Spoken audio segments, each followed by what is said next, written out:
get a lot of kudos for it because it's just taken for granted. But I think, you know, kids on the other side also have feelings. And the truth is, it's the happy parent who wins. So if you're to be able to stay home and make that work for you, great. But if you're a happy parent and you're working your knees so they can realize they're not the only ones that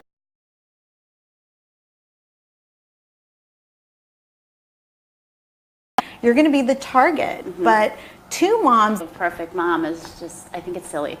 I think it's okay if it's your skill. You know what I mean? Like if you're a great cook and you want to say, I'm a great cook, here's my beautiful meal, but make it okay for other people to, you know, make your kids eggs and bagels, or like my kids accuse me of trying to make them fat. They're like, please, no more cookies. Don't buy me any more of that crap, which is funny.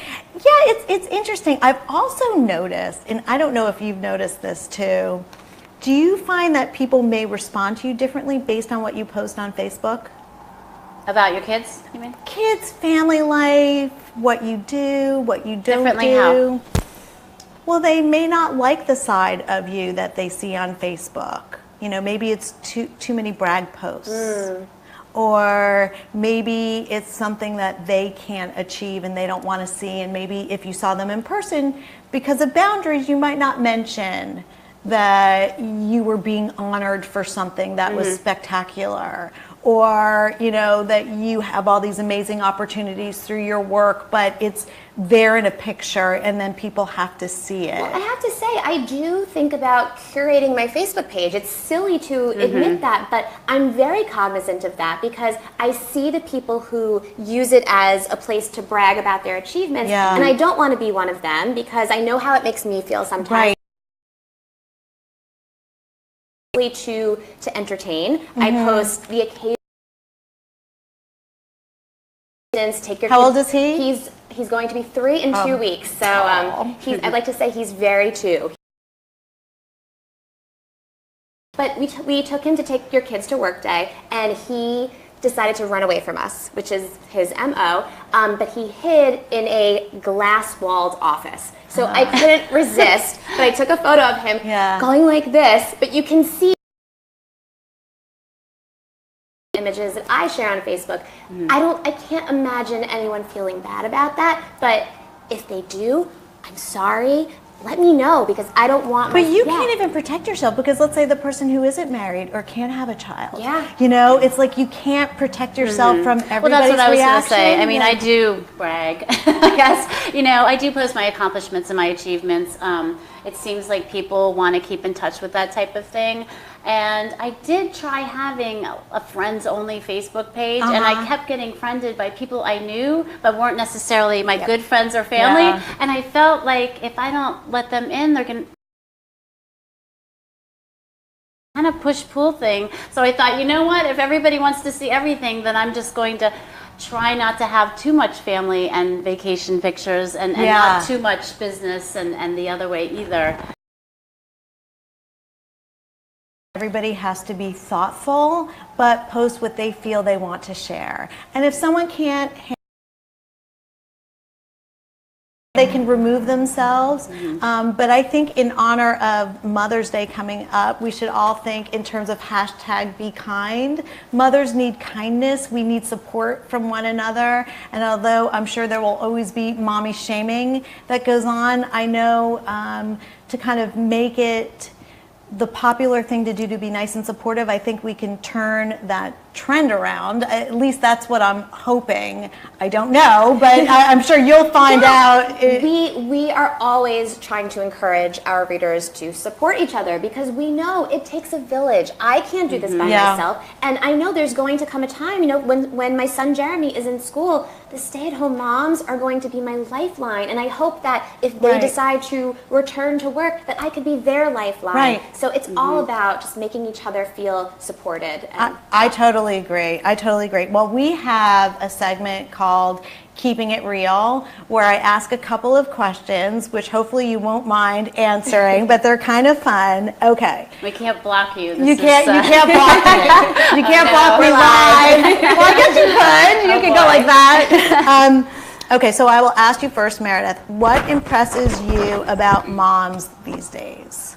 The moms who can rise above everything we're talking about, the ones who are not trying to perpetuate the mommy wars, the ones who say, okay, I'm a working mom, you're a stay-at-home mom, let's be friends. Yeah. Let's hang out. Let's have a conversation. And I'm especially impressed with the ones who may have different feelings from other people politically, religiously, and they are open about it and they have polite discourse. That's really impressive to me. That's really advanced. Yes, let's cross fingers for that. But you've seen that. I have, yes. Okay. And I have one friend, we disagree on many things, but we are able to discuss them, and then we find common ground. And I love that. Thank you. How about you, Judy? What impresses you most about moms these days?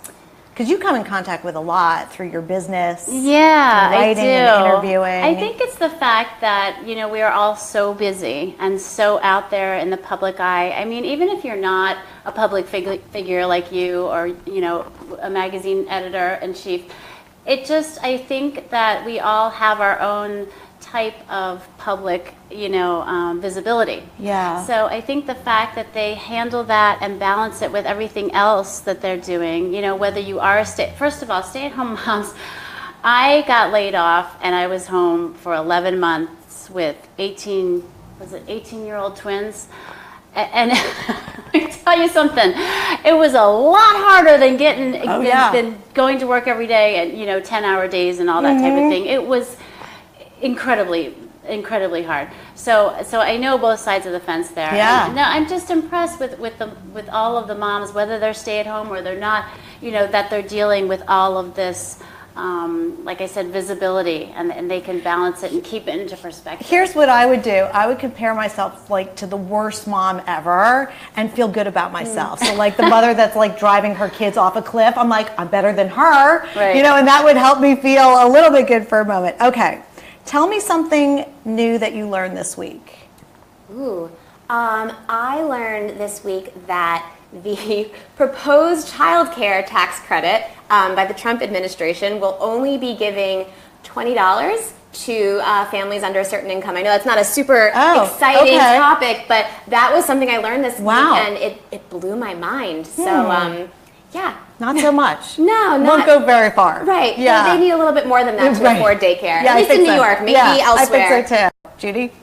About mommy shaming specifically? No, just in general, something new you learned this week. Oh my gosh, we learn so much new stuff every day. I don't even know where to start. I would say, when I was Googling about mom shaming, I was impressed at, all of the articles I found where people were not so either. I felt it was going to be more controversial than it was. But on the other hand, I feel like women are trying to hide it a little bit. You bring it out there in the open, and I admire that. I admire that you even had this topic here today. So I just really learned that people are reporting on it, but not really getting to the crux of it. And an interview like this, you really can just kind of lay it all out there. And I can't wait to see the comments and the reactions. I know. Me too. Just one more question, and then we're going to go in for a final close. Okay, so Judy, I'll ask you this first. We'll switch it up. If you could swap lives with anyone for a day, who would it be? For a day? Just one day. This is going to be probably the most generic answer that you've ever heard, but I wouldn't. You wouldn't? No. I really keep saying J-Lo. She's far superior to me. I just feel like it would be too much of a head trip unless I have amnesia or something and I don't remember it. I would love to live, but I don't want to live somebody else's life and then go back just to for a day? I don't want to compare. Yeah, I feel like I try every day to just be happy with what I have and who I am. So I would be a little scared of picking one person and then. Are you trying to mommy shame me? No, I'm just there you go. I love it. Okay, Meredith, I'm trying to do the backhanded thing. Yeah, you know what? Why did you ask that question? Why do you want to be J-Lo for a day? So I am mildly obsessed with the author Emily Giffin. I don't know if you know her. Sadly, I don't know. No, she is the brains, the genius behind. Do you remember the movie Something Borrowed with Ginnifer Goodwin? And so she has this. She's a chick lit author, although she's becoming more high end women's fiction. But she has this amazing way of telling a story that she makes you identify with who winds up being the villain. It's so incredible, and I would just love to get in her head one day and write a book. Maybe you'll interview her one day. That would be fabulous. But see, it's only a day. You couldn't write the whole book in a day. See, that's my fear. If I get into somebody's chapter, and then at the end of the day, I'm going to be like, wait, I didn't finish. Good point. I should give you a month. All right, listen, that's all the time we have for today. Thank you so much for joining our conversation. Weigh in, ask questions, and we look forward to seeing you next week.